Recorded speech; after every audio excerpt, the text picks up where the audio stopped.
Tonight we're going to be talking about the Christmas story. Did it happen? If so, why are there so many variances? Is there part of it that's actually plagiarized the story of Moses? So sit tight. We will be back in just a moment.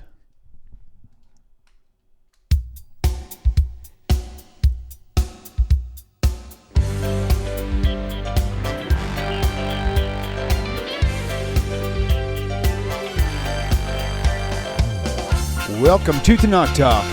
I'm your host, William Hall, broadcasting live out of Kingsland, Texas, USA, with episode number 76 of TNT, the Twisted New Testament, with Rabbi Stuart Federow from Houston, the Big H, Texas. Welcome back, Rabbi. It's always a joy and a delight seeing you each week. Always good to see you. Enjoy it. I always tell you every week, I'll tell you this for the rest of time. One of my highlights of the week right here. So it's good to see you. Good to see you. Good to be here. Good to see the viewers out there. Thank you for tuning in. So tonight we'll before we close completely out, we'll hit on Hanukkah a little bit. But this is the main topic. Chanukah. Why am I hearing my echo? I don't know. I don't know what to tell you. If you're hearing your voice coming back twice, hold on, let me check something real fast. Skype. Oh, this could be it right here, maybe. No, you need to be hear that. I don't know what to tell you. This right here. Tell me if you still hear it. Okay. Nope, it's gone. Okay, may just be a little bit of a hiccup. Cool. Yeah, well, good deal. Well, let's see who all's in the studio or with us. Abdullah, good to see you. Don, Delane, Jan, Cincy, Carla, Stuart, Federow, you stalker, you. Yeah, I'm here too. All right, very cool. So this will be an interesting topic, and we'll watch your questions. If you guys got points you want us to point out on the show, just put them right there in the YouTube chat, I believe. Hey, Shmuel, Rabbi Federow will be probably watching the chat a little bit closer than I can be, but we'll keep an eye on it, and we'll open the phone lines for questions regarding our topic tonight. Well, actually, you could really ask any question if you want, but we definitely want to cover as much of this. Yeah, tell us that the question is there, because a lot of times we're so busy talking to each other that the question goes off the screen. We don't even know it's there. Right. So there you go. Cool. Hey, Lori.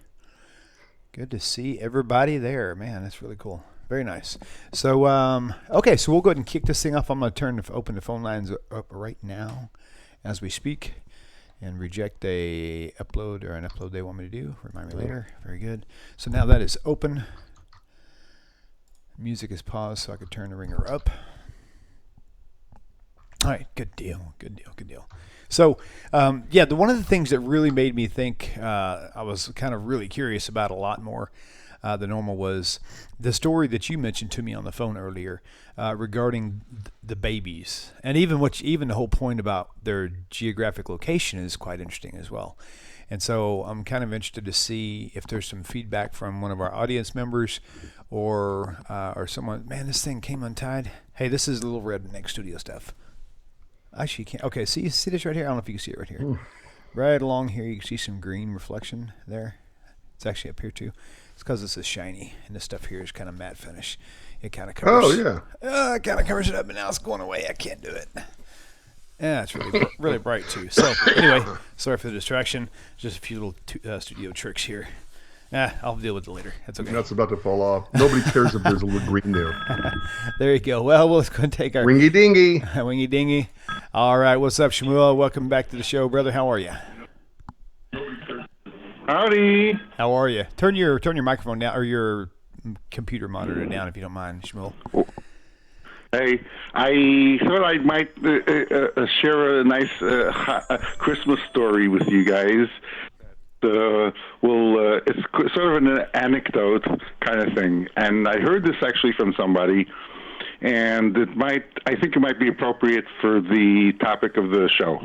Okay. Does it lead? Goes. Just real question. There was this lady who worked for a. Shmuel, can you hear me? Shmuel. A Jewish company. He can't hear me. And she saw how wonderful these Jewish people were. And she said that after she saw that, she could not any longer believe the story of Jesus being born in a manger. Because there was no room at the inn. She said that what happened was she how giving these people were, how Jewish people were so kind. They would never have let a stranger, even if they didn't have any room, they would have found a neighbor or a friend or somebody to put them up in a normal house rather than a manger. And so she said that her boss ruined her Christmas because she could no longer believe that story. Interesting. Yeah, that's a good point too. There's so many errors that just deal with it theologically, even, and even on a practical note, and that's definitely a good one. Yeah, that's for sure. Well, cool. Well, anyway, I just wanted to share, and I wish you guys a happy Hanukkah. Thank you. And Chag Sameach. Good tidings. Thank you, brother. You as well. Shalom, shalom. Take care, Shmuel. Bye. Bye-bye. So that's yet another interesting point. Here's the messianic spin on that. That there's no way it could have been Christmas in December because they were tending the flocks out in the field, and they wouldn't be doing that whenever it's ice cold out. I get that at school. So September-ish. So they pinned it around Sukkot time, which is why they said they stayed in a sukkah, right? And the whole. Wait, where does it say they stayed in the sukkah? Have you ever seen a nativity scene? Well, it looks like I'm a not sukkah. quite sure why they do it that way because Right. it's supposed to be the outside, the shell of a barn. Right. Well, the images of all the nativities look like a little sukkah, and they paint it that way. No, they don't. They look like the inside of a barn. That's what it's supposed to be because the manger is. No, I have never seen a nativity scene where it looks like it's inside a barn. It looks like a sukkah. No. It's like you've got a barn and you cut off part of it, so you're looking at like a toy house, like a doll house, right? Where you got one side that's open, and the rest of the shell around it is the. It's supposed to be inside of a barn. Is that not the essence? A manger is where the cattle. What's a manger? A manger is like the little basket that holds the feed or something, right? Yeah, the animals feed out of it, which is inside the barn. Right. Okay, what I'm telling you is how the Messianics view it. Okay, and also I could see why, because to me, if you look at all the pictures, it reminds you of sukkah. The way they all the artist paintings and all the figurines, it kind of reminds you of a sukkah in the way it's set up. But point being, they've really reached out to several things, and maybe you can help me here too. One of them being, in Sukkot, they've got the 8th day. They say there's no. It's the only holy day listed in the entire Tanakh where the Jews have no clue what its purpose was for. Sukkot, right? And they say, well, of course, that's what they say. I'm telling you, I've heard 2 or 3 different rabbis say the same thing. Messianic teachers, say the same exact thing and say it's because God hadn't sent Jesus yet, or Yeshua, and that's why there's no way they could have known it was for him, because there was no purpose for it back then, but it was for a later time. They also go as far as to say the 8th day was also the day of a circumcision. And that was like all this stuff is supposed to be supernaturally tied together with timing and all this other stuff. And so it's quite fascinating the way they piece this stuff together. But at the end of the day, it still doesn't work. So just giving you that whole Messianic spin on things. So you can comment. By the way, could I just point something out about the Messianic spin? Yes. Okay, wait a minute. Let's see.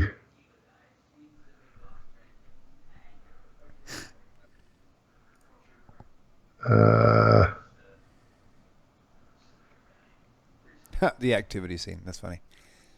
Okay, so we don't know why we have Sukkot. We don't know why we dwell in booths, right? Right. Are you Leviticus reading, 20?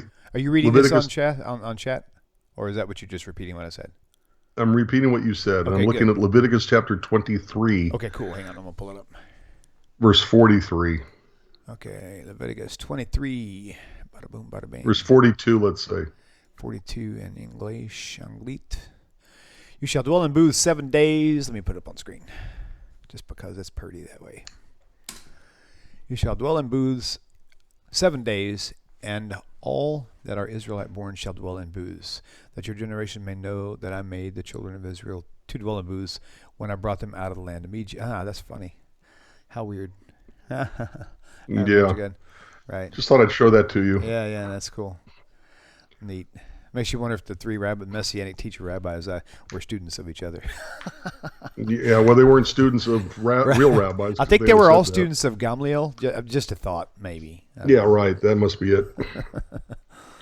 Okay, so moving on. Phone lines are open, guys. Call in, say hi, bring us a question. Shmuel, when you go back and watch this, you'll hear me trying to interrupt you earlier because I was trying to say something, but apparently whenever the caller's talking, they can't hear me talking. It's one of those two-way radio things. Anyway, good point you brought up, bro. So, okay, so let me put this up for you guys to, in case you don't know what the number is. There it is on your screen. I should make a T-shirt. It says, this is not MetaShare. Bam! Right on. Okay, so are you watching the chat, Sir Rabbi? Yes, I was also looking into those stuff, too. Thomas, hello, my friend. Maria. I already said hi. Paul, Lori, Christopher. Paul Brill. Bill. Smiley. Yasmin. Don. We can spend all night just calling out names. Yes, you and you and you and you. No, just kidding. Okay. So Maria. Okay. Let's Sean, Christopher. Let's Paul. go over the whole baby decree, the toddler thing. Let's talk about that for a minute. So the story of Moshe Rabbeinu and that whole story. First, well, you're going to teach. You're going to do this yourself. I'm going to be listening, but you're going to teach us in like on one foot, real quickly, the bullets of the Moses story, and then we're going to compare it to the bullets of the Jesus story. Well, I roughly didn't remember we were going to. I have no idea why we're talking about Moses, but at any rate, the point is that okay.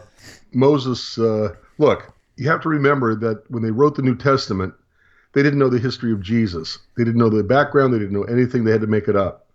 And so what they did was they modeled Jesus on Moses. It was an intentional invention of stories about Jesus to reflect the story they already knew about Moses, so that Jesus became a second Moses, but a superior Moses.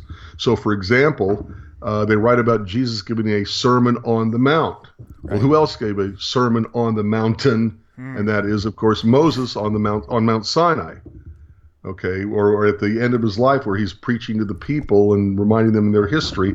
Deuteronomy is a collection of the speeches of Moses. Nice, right. So Moses was a giver of the law through God. Well, Jesus came to give a new law, because he was supposedly God. Moses, when he was born, they were trying to kill all the firstborn sons, so they recreate the story with Jesus, where only in this area of Judea called Bethlehem, they tried to kill all the male children under the age of 2, which is interesting in and of itself. So in other words, they're taking the details from Moses' life and rewriting them to make it look like Jesus was a Moses, but a superior Moses. Okay, because Jesus was God and Jesus was superior. Right. Because they didn't know any other stories. They had to make it up.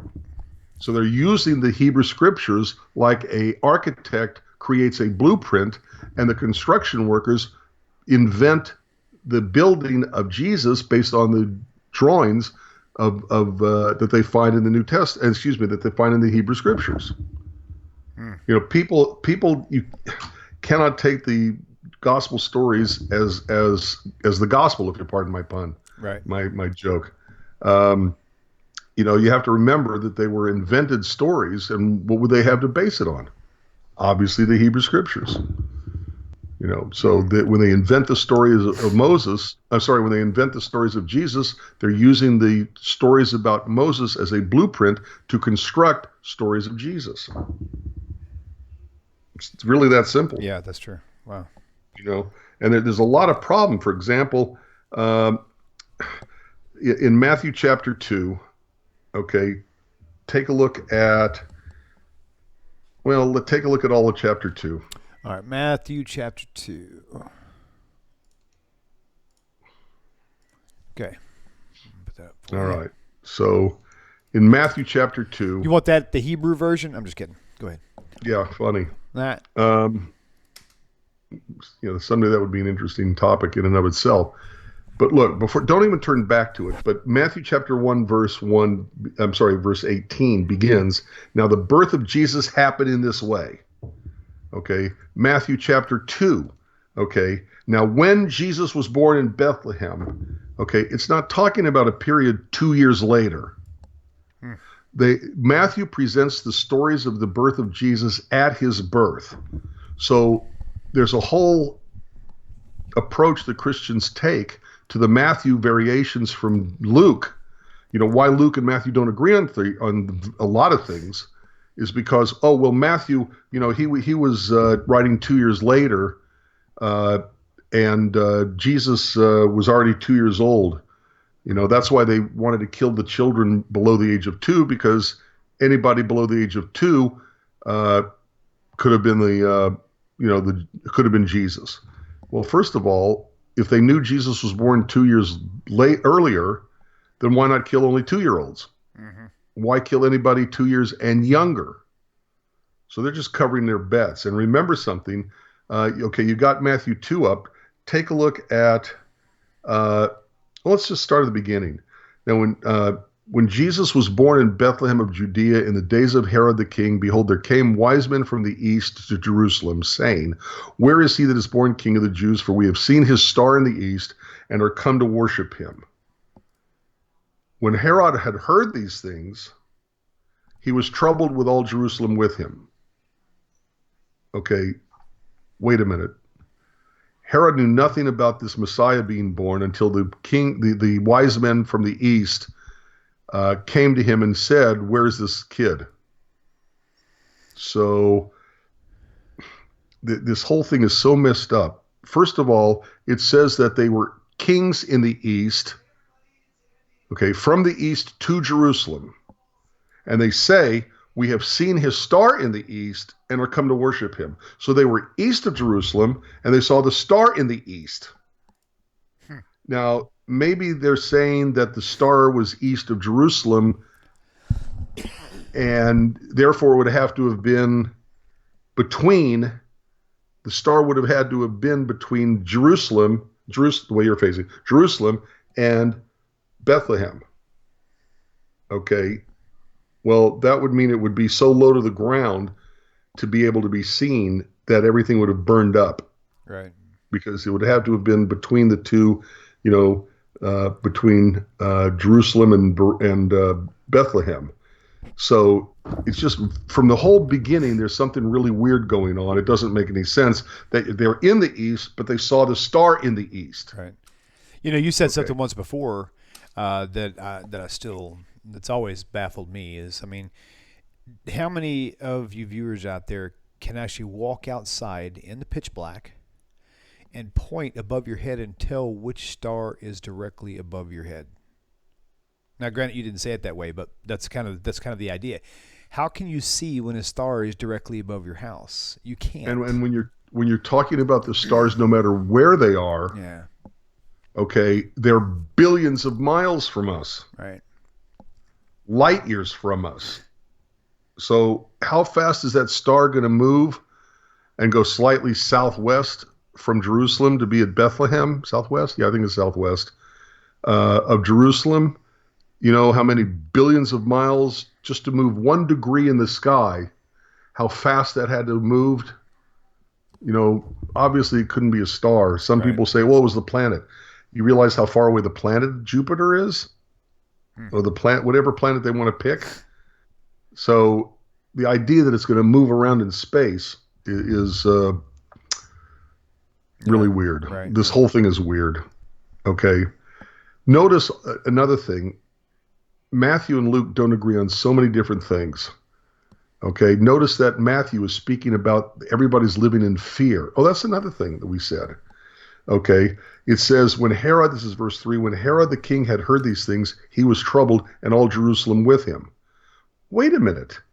Right now they only had Herod, who was set over the land of Israel to govern it by Rome.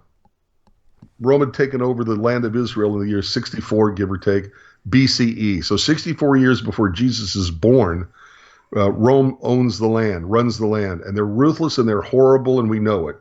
Okay? So a king is born, and Jerusalem hears that a king over the Jews is going to be born, and they're troubled by it? They should be thrilled by it. Oh my God, we're going to get rid of the Romans ruling over us. Now we're going to have, our own king back. So when it says Herod heard these things and he was troubled and all Jerusalem with him, who are they kidding? Yeah, right. Okay, so when he gathered all the chief priests and scribes of the people together, he demanded of them where Christ should be born. And they said to him, in Bethlehem of Judea, for thus it is written by the prophet, and thou, Bethlehem, in the land of Judah, are not the least among the princes of Judah, for out of thee shall come a governor that shall rule my people Israel. First of all, Micah doesn't say that. That's a misrepresentation of what Micah says. Second of all, there have been false messiahs preceding Jesus, and there have been false messiahs in the Jewish community since the time of Jesus. Not one of them, before or after, in order to get people to believe that they were the Messiah, ever claimed to be born in Bethlehem. So the whole idea that the Messiah has to be born in Bethlehem is just nonsense. Okay, what are they looking at? They're looking at Micah. Okay. Heck. I just had this up and now Let me see. Micah 5. Where's 3, I think. Let's see. Micah 5. Nope.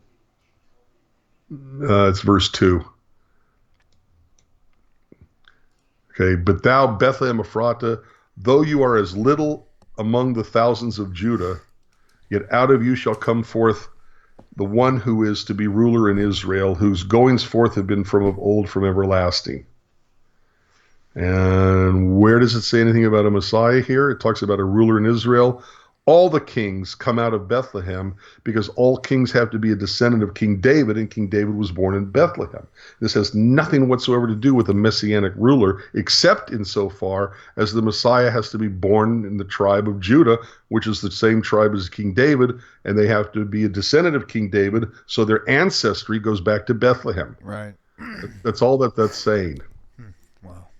So it's and here we go with the nut. That's another misrepresentation of it. Okay. Then Herod, when he had privately called the wise men, inquired of them diligently what time the star appeared, and he sent them to Bethlehem and said, go and search diligently for the young child, and when you have found him, bring me word again that I may come and worship him also. When they heard that king, they departed, and lo, the star which they saw in the east went before them till it came and stood over where the young child was. Okay, here's another problem. Why didn't the star, who was called the Star of Bethlehem, go immediately to Bethlehem? Didn't the star know where Jesus was? In other words, it's a literary device because they're trying to get word, they're trying to show how the stupid man Herod even found out about the birth of the new king of the Jews, so to speak. And so, it's a literary device, to move the plot along the direction that the author wants it to go. So they invent the idea of these these wise men, and they have them go to the wrong city because the star took them to the wrong place in order to be able to tell the king Herod, the ruler Herod, about this child who's born who's going to become king of the Jews. And by the way, if Herod was king or ruler or governor, whatever you want to call him, over the land of Judea on behalf of Rome, okay, yeah, he'd want to get the guy before he displaced him as king. Okay, all right. So he sends them to Bethlehem, and the star moves over where the child was, like you were saying. How could you look up at the stars? You don't know which one's right overhead. Mm-hmm, right. But if it is overhead, it's billions of light years away. It's tens of light years away. In other words, it's not moving that way, or it's first over Jerusalem, then it's over Bethlehem. That's just, every religion has its miracle stories. This is clearly one of theirs. But the idea of a star and didn't even know where to go, it's got more problems than it's worth. Right. Verse 10, when they saw the star, they rejoiced with exceeding great joy. And when they were come into the house, they saw the young child with Mary his mother and fell down and worshipped him. And when they had opened their treasure, they presented him gifts, gold and frankincense and myrrh. Okay, another couple of comments on this. Okay, now it's calling him a young child. And I believe the word there means young child, doesn't mean infant, doesn't mean, whatever. Okay. Sure took them a long time to get from Jerusalem, where they're looking for a baby recently born, to Bethlehem, which is like 15 minutes away. Mm-hmm, right. Okay, this is what gives them the excuse, as we'll see in a minute, Christians to say, well, this whole story is 2 years after Jesus was born. Well, no, it presents itself as being at the time Jesus was born, not 2 full years later. It talks about the baby being born. It doesn't talk about going to see the toddler. Okay, and here it says the young child was with Mary. By the way, where were they in verse 11? They came into the house. There's no room at the inn, and got to be born in a manger or placed into a manger after birth. Interesting story. It's not here. Why? Because they're from Bethlehem. They live in Bethlehem. They have their own house in Bethlehem. There's no reason to make up a story about coming from Nazareth down to Bethlehem. The story starts out with them. It starts out with them in Bethlehem because they're home, right? And they got a house. And we have to remember that whenever you have any kind of story, especially if it's a testimony in court system, if you have only two witnesses and both the witnesses tell different stories, they don't pick one over the other. They throw them both out. Right. So, which is kind of why I titled the show tonight, "Did It Really Happen?" Maybe, and maybe the answer not. Is not.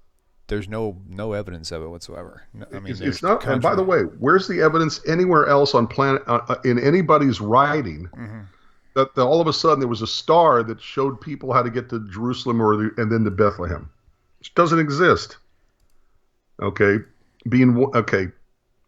so they present the gold, frankincense, and myrrh, and being warned of God in a dream that they should not return to Herod, they departed into their own country another way.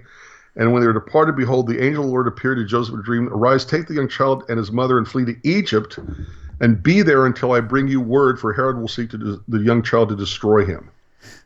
Okay, even before we get to that, okay, which leads up to the killing of the children of Bethlehem and in Judah, he has to leave and go to Egypt. Nowhere is there anything written about any kind of, killing of the firstborn in the area of Bethlehem and Judea, okay, and in the Gospel of Luke. They're trying to say that Matthew happened 2 years later. Luke never says anything about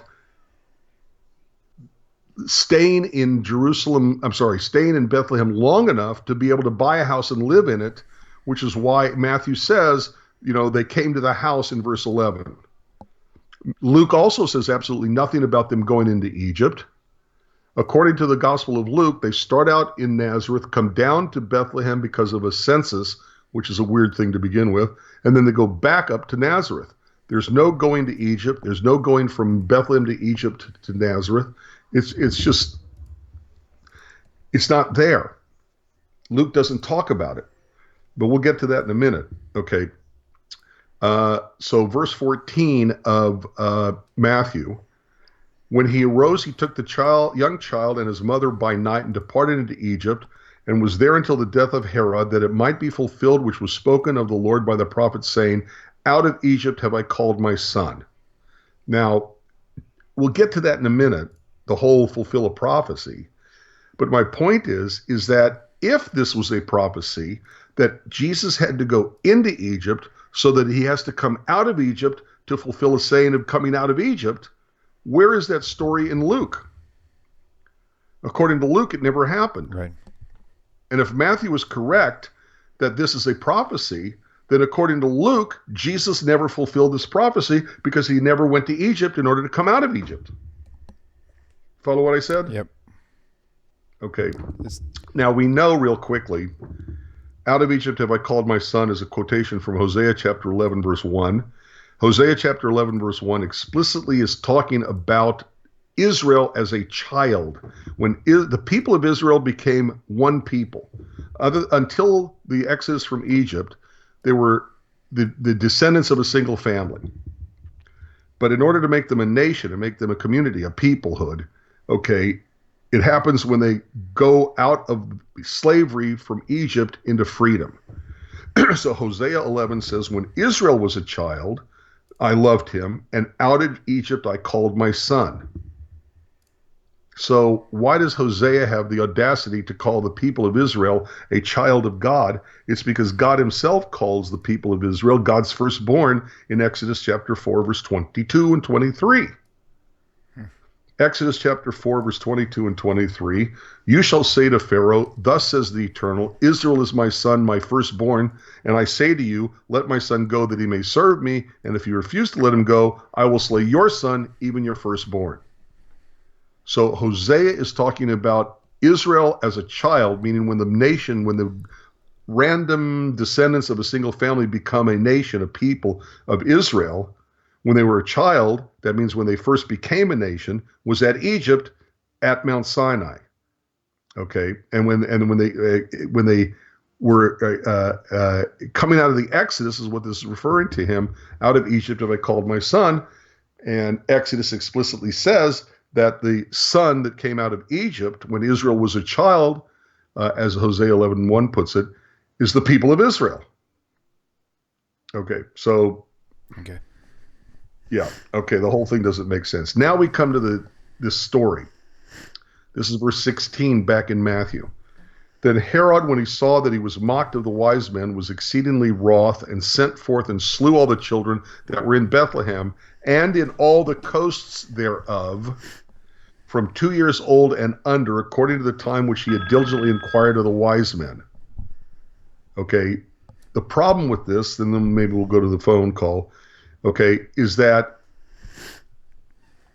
he says 2 years and under, giving the Christians the opportunity to say, oh, well, the reason why there's a disparity between the story according to Luke and the story according to Matthew is Matthew takes place 2 years later. If Matthew does this 2 years later, Luke would have known about it, never happened. Luke never says a word about killing the firstborn. He never says anything about going into Egypt, going out of Bethlehem to Egypt, then up to Nazareth. It's a completely different story about the birth of Jesus, not the 2 years later. Why then does Herod say 2 years and under? Again, as I said, because he didn't know anything about what was going on, and he was, covering all bets. And if he knew they were 2 years old, then why didn't he just kill the 2-year-olds? Why is he killing 2 years and under, which means birth to 2 years old? It's because he didn't know any better. So the whole thing doesn't make sense. There's more to say about this, but maybe we should take the phone call. Okay, very good. Well, we're not connected, actually. Okay. They disconnected? Yeah. Okay, that's fine. Yep. All right. So,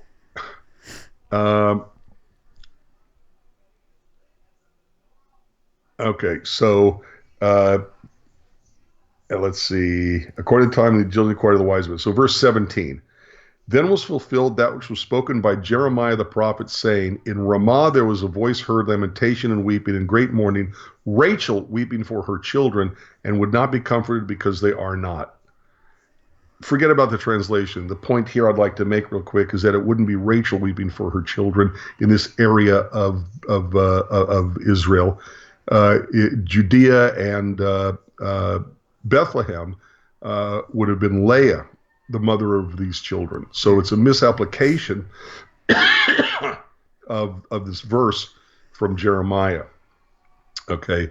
When Herod was dead, behold, an angel of the Lord appeared in a dream to Joseph in Egypt, saying, arise, take your young child and his mother, and go to the land of Israel, for they are dead which sought the young child's life. And he arose and took the young child and his mother, and came to the land of Israel. But when he heard that Archelaus did reign in Judea in his place of his father Herod, he was afraid to go there. Notwithstanding being warned of God in a dream, he turned aside into the parts of Galilee, and he came and dwelt in the city of Nazareth, that it might be fulfilled which was spoken by the prophet, he shall be called a Nazarene. And as everybody should know by now, the verse, quote, said by a prophet, quote, he shall be called a Nazarene. There is no prophet who says this. It doesn't exist. The words, he shall be called a Nazarene, in any variation of that, is not found by any prophet. The text of the New Testament reads, to fulfill what was spoken by the prophets, he shall be called a Nazarene. No prophet ever said he shall be called a Nazarene. So, and they'll play with the word Nazarene. They'll confuse it by a like a misspelling of Nazarene to make it like branch, and Jesus was the branch. Forget it. Doesn't work. It's just nonsense. And so, look, let's summarize real quick. In Matthew, everything is afraid. Everybody's afraid. There's a fear that hangs over the people. A fear because of oh my God, we're going to have a king, as if they would be afraid of that. Okay, but it says that when Herod the king heard about these things, he and all Jerusalem were troubled. That's verse 3 of chapter 2 in Matthew. There's a pall that hangs over everybody. They seek to kill the children. Another reason, if you go take a look at Luke, okay, Luke, it's a time of tranquility and peace. It's the opposite of Matthew. Again, they'll say, oh, well, this is 2 years beforehand. No, it isn't. They're still both telling stories about the birth time of Jesus, at the birth of, not the toddler age of him. Okay? This Matthew talked about a star of Bethlehem. Don't you think Luke would have even mentioned a star of Bethlehem, something that important, that pardon the pun, earth-shattering? Okay, and he mentions nothing about a star. In Matthew, they go from Bethlehem to Egypt to Nazareth. But in Luke, they go from Nazareth to Bethlehem, back to Nazareth. There's never any mention of Jesus ever touching foot in Egypt. Okay, Matthew talks about wise men, and there's no wise men. There's no nothing of wise men. You get sheep. You get shepherds in the hills, and it's tranquil. And then there's a voice of an angel that says, Christ the Savior is born in Bethlehem, and they rejoice and come to see him. But there's no mention of wise men anywhere. And again, in Matthew, Mary and Joseph and Jesus are in their home city. They're in their home. They don't need to go to an inn. Right. And by the way, another thing that this contrasts with Luke is that if they're starting out in Nazareth, come down to Bethlehem, they're not in Bethlehem long enough for them to buy a house and live in it. Yep. So they have the baby. They wait until Mary is taken care of with her obligations, having just given a birth, with going to the temple and making the sacrifice. Believe me, infant mortality was enormous back then, and the fact that she made it through and had a son, who didn't have infant mortality, even today, people don't realize this, and it's unfortunate, but people today die in childbirth. Even today. Right. The president of my congregation's daughter in Lancaster, California, many, many years ago, I only found out a couple of years ago that she died in childbirth. So I'm pretty sure I did her bat mitzvah or confirmation. It was one or the other. At any rate, so that would be a good reason to make an offering at the temple. But as soon as it's over, they go back to Nazareth without any mention of going into Egypt or having to flee something. Or there's nothing at all about the fear that Matthew recorded because of the Herod seeking to kill him and all this stuff. So it's just a mishmash of facts. And what people hear, and with this I'm going to end, what people hear, okay, about the, like on Charlie Brown's Christmas, okay, or any of the specials or what have you, is where all these various facts from Matthew and Luke are pushed together in a story, but they ignore all the other facts that disagree with these facts. Right. Makes sense. If you took every single fact from Matthew and every single fact from Luke, there is absolutely no way to, put them all together in one narrative because there's too many contradictions. Right. Was he born in fear? Was he born at a time of tranquility? Oh, it was 2 years later.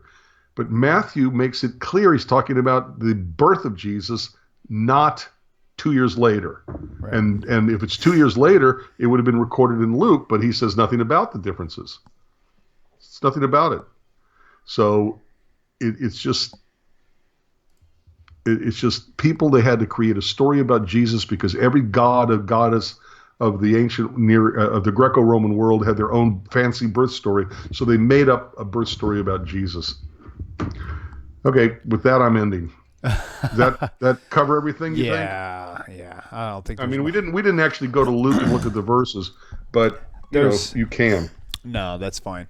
In fact, I'm thinking it might be a good point just to touch on, with your approval, of course, touch on the whole Hanukkah story a little bit, and just some words of wisdom for William, helping us all keep. Yes. Happy Hanukkah. Happy Hanukkah. All right. Jewish funny. Mm-hmm. I are funny. Awesome. So, what are your thoughts? People got questions out there regarding Hanukkah or anything like that? Let us know. Phone lines are still open. It looks like Shmuel's calling in. Hang on, get this. I forgot to turn my deal up. Hey, Shmuel, what's up? Been a long time. Hey, howdy again. Hey. Sorry, I feel like I'm being a nudnik, but I wanted to. It's okay. Well, we already know you're a nudnik. It's not a problem. Okay, thanks. I just wanted to add a little bit what Rabbi Federow mentioned earlier. In regard to Hosea, if one interprets Hosea as referring to Jesus, there's a very big problem, because if you look at the very next verse after verse 2, look at verse 3, it speaks about the son worshiping Baalim, and he's worshiping other gods. So if this is really a reference to Jesus, and a Christian is going to reference Jesus as this person out of Egypt that I called my son, then he's going to have to admit at the same time that this Jesus was an idol worshiper. Right. I remember Rabbi mentioning that before. Yep. Cool. Okay, brother. Thank you, man. Thanks for the extra insight. Have a good one. You too, brother. Bye. Thank you. Okay, verse 2. And they called them, and they went from them. They sacrificed unto the Baalim and burned incense to graven images. And that was Hosea chapter, what was it? It's chapter 11. It's the verse after what Matthew was referencing. When Israel was a child, then I loved him and called my son out of Egypt. And they called them, so they went from them. Start over. When Israel was a child, then I loved him and called my son out of Egypt. As they called them, so they went from them. They sacrificed unto Baalim and burnt incense to graven images. Mm-hmm. Oh, yeah. Nice. Yes. Yep. There it is. Yep. So it's the condemnation of Israel. Hosea is condemning Israel, even though when they were a child, they were loved. They were falling into idolatry. Good point. Interesting. Very nice. Yep. Very nice. Okay, so unless that phone rings, Rabbi, you can take this where you want. Okay. Well, have you been looking at the chat? Off and on, not deeply, of course. A lot of chat things. Everybody's saying hello. Right. Very good. Christopher Wyatt, just another version of the dying God-man myth, syncretically blended with Judaism. You're not kidding. Let's see. Very funny, Bill. The activity, not nativity, but activity scene. Oh, you're way up funny. there. That's funny. Interesting. Super cool. Yep. So, let's see. on an off note, just to let you guys know out there, I've been playing around with my vinyl cutting machine today, and making some more, just for fun, just making some more coffee cups and stuff. And so this is one of them. These are stick-ons. Coffee cups? Yeah. You're making coffee cups out of wood? I'm not making coffee cups. I'm actually putting logos. Logos on them. on them. Cool. So But anyway, they are stick on logos. But I've been using the same cup now for about 3 years with the logo. Dishwasher safe. The more you microwave it, the harder it gets baked on. It's pretty cool. So, but yeah. So, and yes, those are available, but they're only available for donations of $15 plus shipping or more. And the reason why is because I have to pay for all this stuff to begin. Then I got to pay for shipping. So, and the whole point of me doing this is to kind of help raise funds to pay the building off. So, if you guys want that, I'm working on maybe. So, what do you have besides coffee cups? Actually, I've got these little water thermoses that are metal, which I think they keep stuff cool and hot stuff hot. And so those will be $25 plus shipping. So, and then I'm working on T-shirts. Can't do hats yet because I don't have an embroidery machine. Can't really do an iron-on a hat. I mean, you can. I mean, look at this one, but anyway, that's just kind of where it's at right now. I'm trying to figure out some way to just move forward in this little journey we're on. So, if you guys are interested, just contact me. Send me best place is actually on Facebook, or you can just simply go and do a pre-order. If you go to PayPal, but just be sure and put a memo in there what it's for, so I'll know exactly what you're sending the money for, and then I'll know how to appropriate it. So, okay, so Hanukkah. Hanukkah is not the Jewish Christmas. Go with that for a moment. Okay, well, as we just said, the Christmas story is so messed up.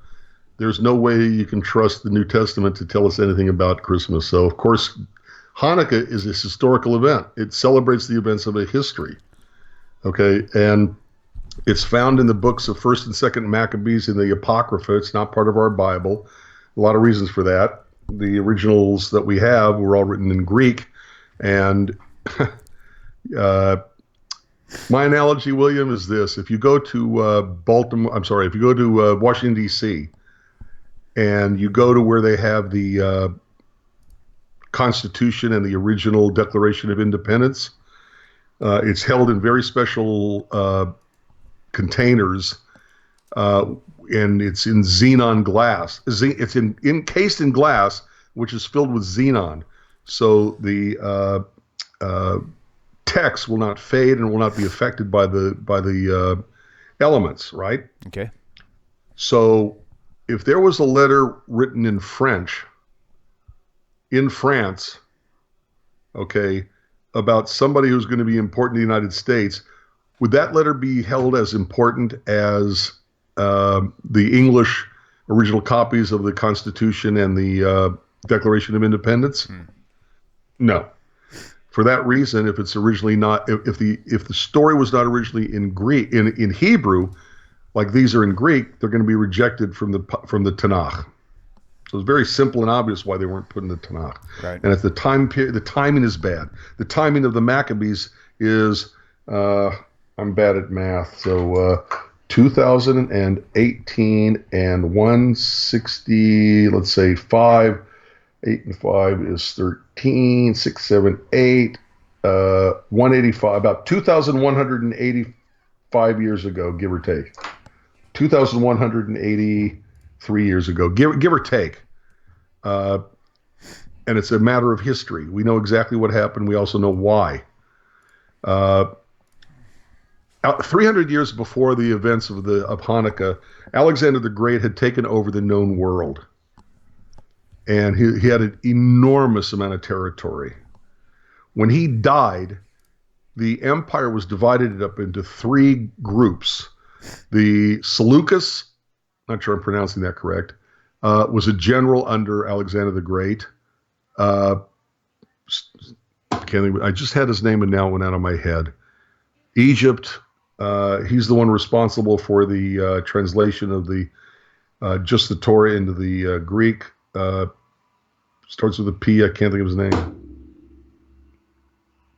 At any rate, Ptolemy. I don't know. Ptolemy, thank you. Okay. Starts with a P, but it sounds like a T. Yes, Ptolemy. Okay. He was the general on the south, and then I can't think of the other guy who was in Greece, in Athens. So you had 3 centered governments of the 3 generals who took over the empire put together by Alexander the Great. A number of descendants later, down the time, the the Seleucid king, or Seleucid, I'm not sure how to pronounce that, the Seleucid king, the king in Syria, who would have been, I think, the grandson or great-grandson of the original General Seleucus of Alexander's army, saw himself as the incarnation of Alexander the Great, and he wanted to reunify all these lands into one empire. And Antiochus started making war against the other kingdoms, for lack of a better word. Now, Greece was by this time nothing. Greece had lost its power, internal strife. There was a lot of problems in Greece, and by the time of Antiochus in Syria, wanted to reunify the land into the same empire that was held by Alexander the Great, Greece was nothing. So his main group to attack was the descendant of Ptolemy, centered in Egypt. Now, if you look on a map, if you go from Syria to Egypt, you have to go through the Promised Land. As he goes through the Promised Land, he takes note of this gorgeous temple, originally built by Solomon, destroyed by the Babylonians, rebuilt under Cyrus of Persia. That's really a pretty place. He goes into Egypt. He makes war against the Egyptians. He defeats them. He's got the property back in the empire of Alexander the Great. But now, because the wars are over, he has to pay his soldiers. He needs money. Oh, yeah, there's a temple in Jerusalem with all this gold and silver and stuff. I'll just sack the temple and take all the gold and silver, which he does. And he takes it back to Syria and pays off his soldiers. Okay. Then what happens? Now he's got the empire reunified, but he got to keep all the people unified. And he figures out the best way to do that is to make one religion, and then everybody will be basically all together, living in peace and tranquility, holding hands and singing Kumbaya. So he says, well, what religion will I base them around? And of course, his answer was Hellenism, because he was a Hellenist Syrian by this time. And so he decides to make everybody basically worshipers of Zeus. Pagan world had no problem with this. Yeah, fine. You know, you call your number one head god Zeus to do thunder and lightning and rain and all that. Yeah, we'll change ours from whoever to Zeus. No problem. And then, of course, he comes to the Jewish community. Jewish community says, look, we're going to follow your laws. We're going to do what you want. Excuse me. But we're not going to worship your God because he's false. There is no God. There's only one God in heaven and earth. And by the way, that God is our God. And Antiochus took it personally. Antiochus said, well, you're nothing but rebels. You're rebelling against my authority, my sovereignty. And so he starts persecuting the Jews. Along with that persecution came assimilation. And there were plenty of Jews, keep this in mind, who were very willing to go ahead and start to worship Zeus and all that because they loved Hellenism. They loved debate and scholarship. They loved philosophy, and they liked the Olympics. Okay, they liked the competition. They liked Hellenism. They didn't care if they had to let go. And a lot of the fighting between the Maccabees was not really against the Syrian armies, but it was against their fellow Jews who wanted to assimilate. Okay, so the story is Antiochus is trying to unify his people into one religion.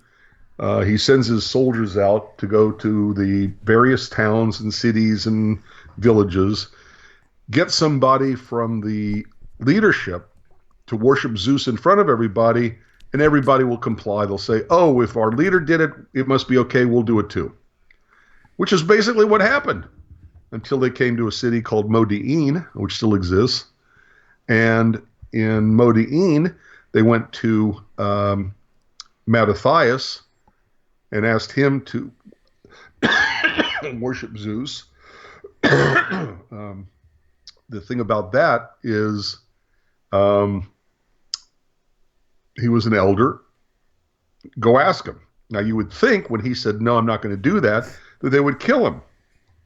Well, you're not going to obey the emperor, Antiochus in way over there in Syria, then I'm going to kill you. They didn't do that. Why didn't they kill Mattathias when he refused? Because they knew they could get somebody else. Don't believe a word I'm saying. Pick up 1st and 2nd Maccabees and read through them, and you'll see this. Nice.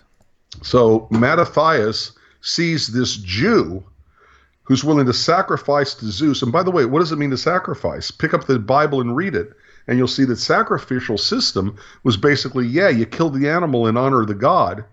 The priest gets some of the meat, and then the rest is eaten and taken home by the family who made the offering. And what they offered was pig. So Mattathias, who says, no, I'm not going to worship Zeus, sees a fellow Jew who's also an elder of the city, not just worship Zeus, but sacrifice a pig to it, which means he's going to eat it.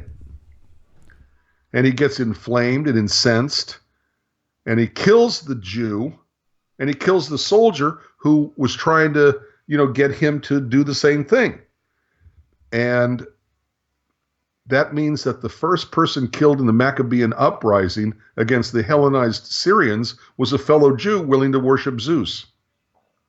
So as much as this was a fight against Syria, it was also a fight of Jew against Jew, like a civil war in many instances. Wow. So Mattathias basically says to the community, anybody who's on the side of God, we're going to come with me, and they go up into the hills and they start waging a war, which is basically guerrilla warfare. Stay in the hills, hide from everybody, get a target, sweep down, do the much damage as you possibly can with the minimal amount of human loss, and then go back into the hills and hide again. Guerrilla warfare. And as the United States learned in Vietnam and other places, it's really hard to fight against guerrilla warfare because you don't know where they are until they're attacking what they want to attack, and then they go hide again. Mm-hmm. So these were great fighters. These were very military, like geniuses. And I'm not demeaning the impact of the Jews fighting the Syrians. But the truth of the matter is, Syria had another worry that was a rising power, and they were very worried about that power more so than they worried about the Jews. But I forgot a very important part. Early in the rebellion of the Jews, not at the end of the rebellion, but early in the beginning of the rebellion, the Jews took back Jerusalem, which meant it included they took back the Temple Mount. They took back the temple. And the temple had been completely desecrated by the Syrian soldiers, the Syrians, with statues of Zeus. And if you read Maccabees, okay, it's not a pleasant read. Okay, they talk about doing all sorts of things of disgusting nature right on top of an open Torah scroll. Okay, not pleasing for Jews to hear about, or anybody who gives the authority of their lives over to the Torah. And they really were gross and disgusting human beings, doing not very nice things to the Jewish people in their possession and their temple. So early in the rebellion, they took back Jerusalem, they took back the temple from the Syrians, and they had a choice. They had to rededicate it to the one God. Now, again, there are two stories that operate on why Hanukkah is 8 days. And if you read the book of Maccabees, they really missed being able to celebrate their holiday of Sukkot. Sukkot is 8 days long. Okay, 7 days in a sukkah, the eighth day of convocation, Shmini Atzeret, Okay, and they really missed being able to do that. So according to First and Second Maccabees, they basically celebrated for 8 days because they were recreating their Sukkot that they missed being able to celebrate a few months earlier. Okay. The other story, which is found 300 years later in the Talmudic passage, you get the whole story of the flask of oil, which most people don't understand. One flask of oil lasting 8 days. I saw a really funny meme, William. A really funny meme. Okay. It was a T-shirt, and the T-shirt said, take a look at your cell phone and pretend that it only had 10% of power left, but instead your cell phone lasts 8 days. Now you understand Hanukkah. Yeah, that's good. I think that's funny. That's good. Yeah. And that's a great T-shirt too. Nice. Okay, but at any rate,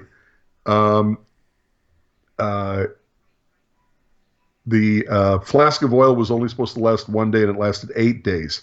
And numerous commentaries on this, one would say the miracle wasn't that the oil lasted 8 days. The miracle was what they said, go ahead and start burning it now. Okay, that they had faith that it wouldn't that would last longer than more than 1 day. What is the whole thing about oil anyway? First of all, it's olive oil. So they have to get the olives. They have to squeeze the oil out of the olives in an olive press. Okay, they have to collect the oil. And when they collect the oil, it's not refined.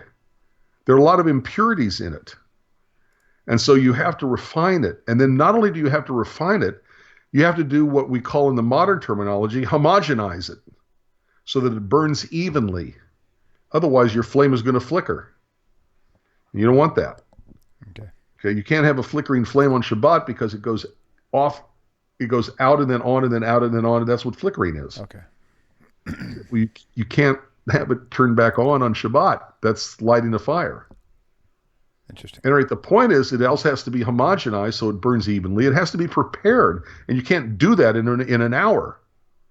Okay, and according to the story, it took 8 days for them to resupply themselves with refined, homogenized olive oil so they could keep the light burning.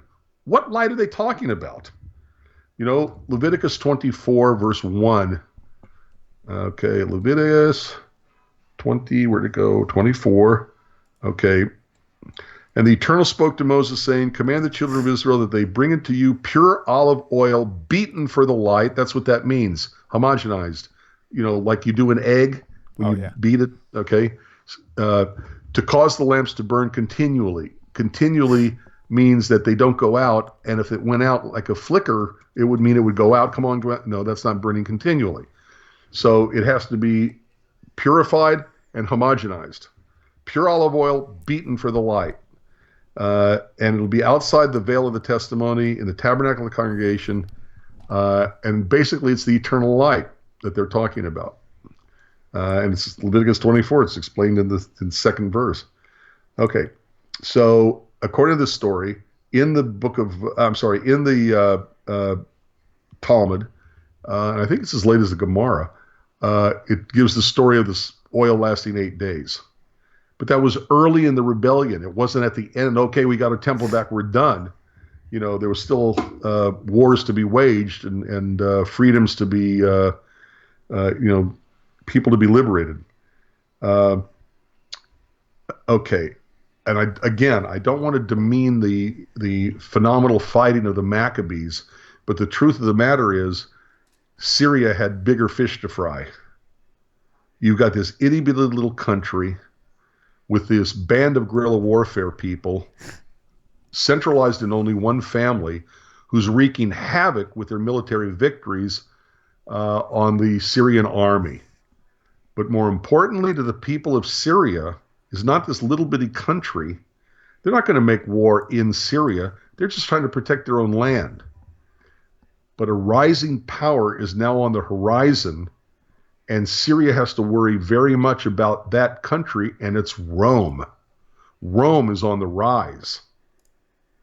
Rome didn't take over the promised land until 64 BCE, 64 years before Jesus was born. That's 100 years after the Maccabees rebelled, give or take. So the Maccabees were the Hashmonean, the Hasmonean Empire. What's it called? Dynasty, empire, ruled for basically, give or take, 100 years before they lost to Rome. But Syria had to worry more about Rome than they had to worry about these Jews in this little bitty country called Israel. Even though they were great fighters, I'm not demeaning them, but the bigger fish to fry, the bigger worry to Syria was Rome. So what are they going to do? Keep fighting and getting this thorn in their side with the Jews? No, they said, look, let's go to the peace table with them. We'll make them a tributary so that the land of Israel was still under the thumb of the Syrians, and they had to pay tribute to Syria, but go do what you want. Okay, you pay your tribute, you know we're your king. And by the way, if they'd have said this, if Antiochus, if he had said this to the Jews in the first place, okay, don't accept my God, but accept my rule, there never would have had to have been a rebellion.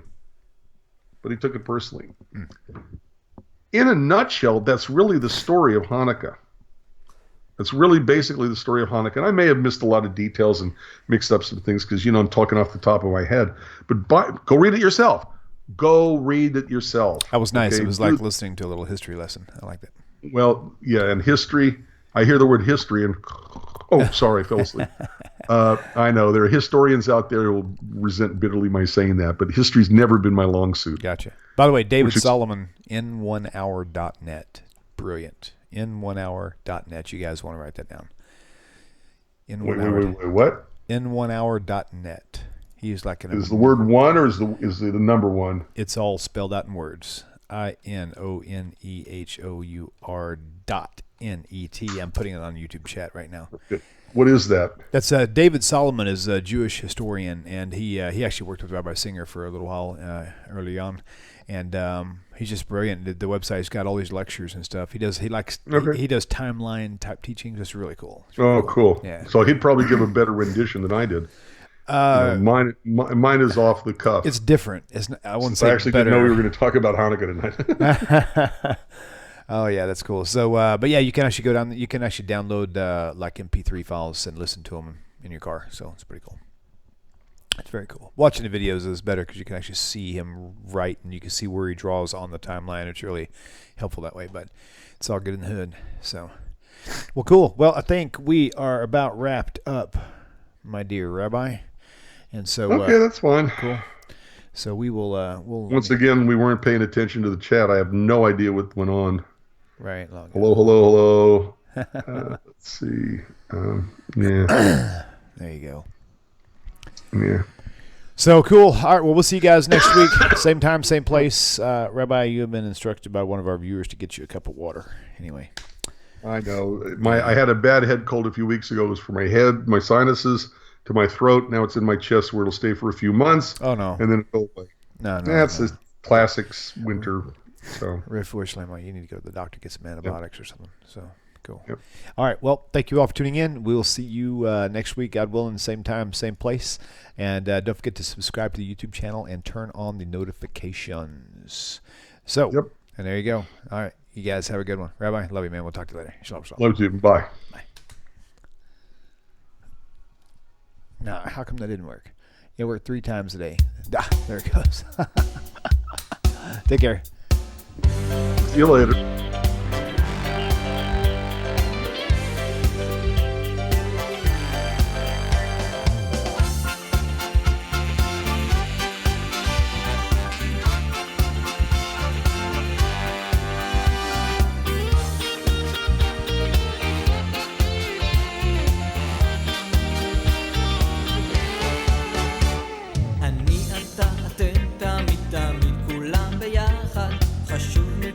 חשוב והכרחי להיות ביחד. איפוק זו העוצמה, ויתור זו הגדולה, השאיפה והכמיהה. אני אתה אתם תמיד תמיד כולם ביחד. חשוב מכל חשוב והכרחי להיות ביחד.